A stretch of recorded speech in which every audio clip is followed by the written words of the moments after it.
खुद भी देखिए एक सांसद के तौर पर छटपटा रहे हैं।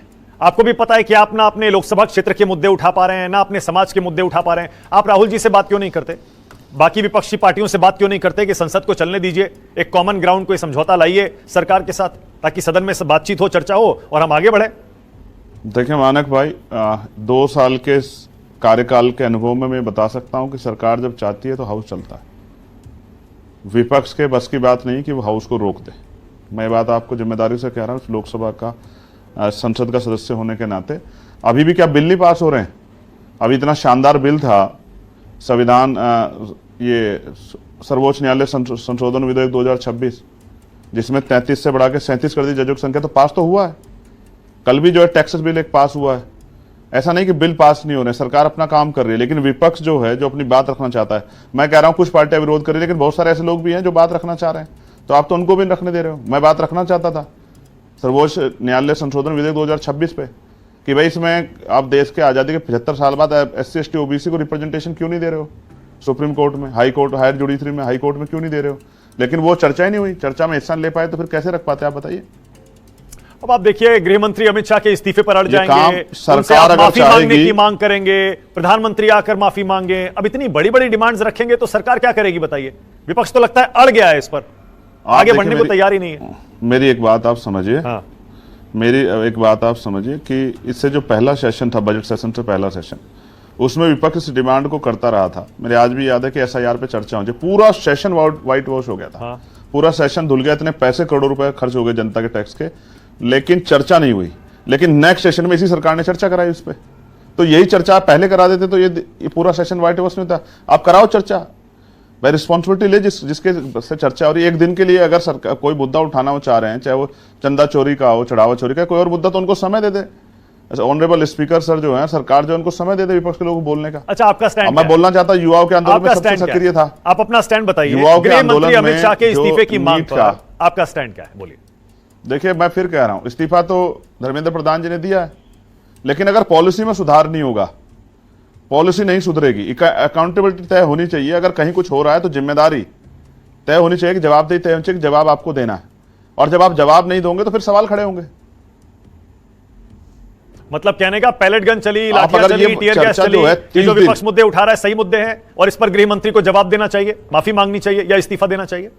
अब बिल्कुल मैं आपको बता देता हूं। पहली बात तो वो जो 30 दिन आंदोलन चला, अगर आप सोचिए संवाद उसमें पहले हो जाता तो टीयर गैस चलती, पैलेट गन चलती, लाठियां पड़ती, इतने बच्चे दिल्ली आते, उनको चोट लगती, पुलिस के भाइयों को चोट लगती, बहनों को। अगर आप संवाद कर लेते, आपने क्यों नहीं संवाद किया? 20 तारीख में तो संवाद किया ना आपने उससे पहले संवाद क्यों नहीं किया? क्योंकि आप युवाओं के मुद्दों को सीरियस ले नहीं रहे थे। आपको लग ही रहा था इन पर चर्चा होनी चाहिए। और आप महसूस कीजिए, मैं फिर आपसे कह रहा हूं, मैं तो उसमें सबसे सक्रिय था, लेकिन जब मैं हाउस गया तो मुझे बोलने नहीं दिया। मैं तो वहां 3 दिन पूरी रात जो है बारिश में धरने बैठा रहा उन बच्चों के लिए। और मेरी डिमांड ये नहीं थी कि मुझसे चर्चा करो, मेरी डिमांड ये थी कि संवाद करो। 22 तारीख में मंत्री 2 सेंटर के सीनियर मिनिस्टर मेरे पास आए कि हम संवाद करेंगे। आपकी मांग क्या? मैंने, मेरी कोई मांग नहीं है, जो बच्चों की मांग है वही मेरी मांग है। आप बच्चों से संवाद कीजिए, किसी पॉलिटिकल पार्टी से संवाद ना कीजिए, बच्चों की डिमांड मानिए। अभी जो हुआ है उसके लिए उसमें खेद प्रकट करने में क्या बुराई है? आगे अपनी बात रखनी चाहिए। भाई 2-3 सवाल खड़े हो रहे हैं। दिल्ली पुलिस ने जो किया उनको ऑर्डर किसने दिया? पैरामिलिट्री फोर्स ने जो किया उसको ऑर्डर किसने दिया?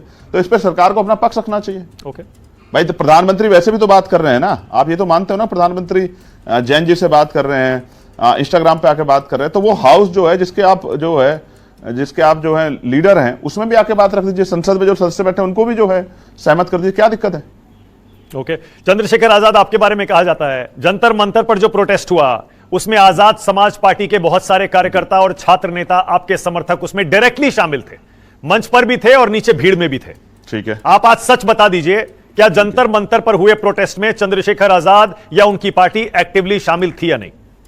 कमाल कर रहे हो आप, तो बहुत सक्रिय पत्रकार है। जब मैं 15 तारीख में जाकर घोषणा कर रहा हूं कि जंतर मंतर से और संसद तक नौजवान दिखाई देगा, तो एक्टिवली पार्टिसिपेट किसको कहते हैं भाई? और जब मैं 20 तारीख की सुबह जाके वहां और उनसे कह के आ रहा हूं कि हम आपके साथ हैं, हम हाउस में इस मामले को उठाएंगे, जब वहां लाठियां चल रही है तो मैं उन बच्चों के बीच में खड़ा हो रहा हूं, उन हजारों बच्चों को संभाल रहा हूं, पुलिस से कह रहा हूं कि लाठी मत चलाओ, और पुलिस से ये भी कह रहा हूं आप लाठी चलाओगे तो ये अच्छा नहीं है, ये अपने देश के बच्चे हैं, वो पानी मांग रहे हो, तड़प रहे हैं। मैं पुलिस से, एडमिनिस्ट्रेशन से कह रहा हूं कि इनको पानी की व्यवस्था करा दो। तो जब मैं वहां हूं तो मेरा संगठन वहां है ही एक्टिवली। क्या वहां जोर शोर से जय भीम के नारे नहीं लग रहे थे? आपने नहीं सुने क्या? जिस पे लोग आपत्ति भी कर रहे थे। मैं तो वहां 18 तारीख को भी गया, जब कह रहे थे कि भाई 18 तारीख में इसको हटा देंगे रात को, मैं तो रात को 2 बजे से पौने 7 बजे तक रात सुबह वहां। और आपको याद है सबसे पहला हम पहली पॉलिटिकल पार्टी थे जिन्होंने 12 तारीख को उनको समर्थन दिया। 13 तारीख को उनका डेलीगेशन मेरे पास आया, मेरे ऑफिस पे बैठकर उन्होंने चर्चा की। 14 तारीख को मैंने घोषणा की कि मैं आऊंगा। 15 में मैं गया। उसके बाद आप देखो कि जितनी पॉलिटिकल पार्टियों के जो हैं मेन लीडर हैं वो उसके बाद गए, उससे पहले कोई गए नहीं। तो हमने जब 12 तारीख को सपोर्ट किया तभी तो दूर से लोग आए, क्योंकि दूर से लोग सोच रहे थे जाए ना जाए, ये किस पार्टी से संबंधित है, ऐसा ना हो कोई बड़ा विवाद हो जाए। आदमी बचना चाहता है किसी भी चीज से, लेकिन नौजवानों का मुद्दा था। अच्छा, मैं युवा हूं, मैं युवाओं के दर्द को चंद्रशेखर समझता हूं, आजाद, बेरोजगारी के दर्द को चंद्रशेखर समझता हूं। आजाद, आपने बहुत अच्छा किया कि आपने खुलकर भाई। बता दिया कि आप उसमें एक्टिवली इन्वॉल्व थे, आपके कार्यकर्ता भी उस प्रोटेस्ट में जंतर मंतर पर शामिल थे। हम तो सुनते हैं और ये क्लियर भी हमने देखा भी है कि लेफ्ट पार्टियों के छात्र नेता भी थे वहां पर। क्या और भी पार्टियां थी क्या? आम आदमी पार्टी और पार्टियां थी वहां पर क्या? अब मैं एक काम करता हूं, दूरबीन बनवा लेता हूं, तो बैठ के देखता हूं कौन सी पार्टी प्रोटेस्ट में हिस्सा ले रही है, कौन सी नहीं ले रही है, काम छोड़ देता हूं। अच्छा, आप संसद में क्यों रात भर बैठे रहे थे धरने पर? हमने देखा था बारिश भी हो रही थी, तब भी बैठे ऐसा हुए थे। हुआ जब मैं प्रोटेस्ट से आया, हाँ। 8:30 बजे मैं प्रोटेस्ट से आया, निकला वहां से। मैं और मेरे साथ जो एक टीवी सिनेमा के जो बड़े प्रसिद्ध कलाकार हैं प्रकाश राज जी, तो वहां इंटरनेट नहीं था और वहां फोन भी काम नहीं कर रहे, जैमर लगे हुए। तो जब मैं ऑफिस आया, और क्योंकि पूरे दिन की मतलब उस तरह से कपड़े भी बारिश में भीगना, जैसे ही मैं नहा के बाहर आया तो मैंने उनसे कहा कि यार फोन देना। जब मैंने फोन देखा तो तब मैंने वो वीडियो देखी, क्योंकि वहां तो नेट नहीं चल रहा था, वहां तो फोन यूज नहीं हो रहा था।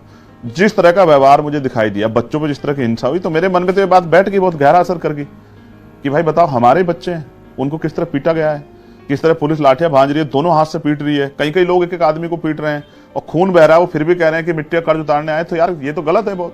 तो मुझसे नहीं रहा गया, और मुझसे रहा नहीं गया, तो मेरी जिम्मेदारी है कि मैं सवाल खड़ा करूं। अब मैं रात को सवाल क्या खड़ा कर, मुझे लगा कि जहां बाबा साहब अम्बेडकर की स्टैचू लगी हुई है, जहां इस देश के संविधान निर्माता की स्टैचू लगी हुई है, उस देश की संसद जो सबसे ताकतवर है, तो मैं वहीं जाकर बैठ के प्रोटेस्ट करूंगा। और जब मैं गया वहां 11:15 बजे, वहां सारे अधिकारी आए कि भाई आप क्यों आगे, बारिश हो रही है, आप उधर बैठ जाओ, अब सुबह प्रोटेस्ट कर लेना। मैंने कहा मेरा जो मन है वो स्वीकार नहीं कर पा रहा है कि इस अन्याय के बाद मैं चैन से घर में पढ़ के सो जाऊं। बच्चे वहां भूखे सो रहे हैं, जंतर मंतर पे, सड़कों पे पड़े हैं, घर के बाहर, गुरुद्वारे के बाहर जो है पड़े हैं, लाठियां उनको लगी, उनके सर फूटे, उनके पैर टूटे। मैं कैसे चैन से सो सकता हूं?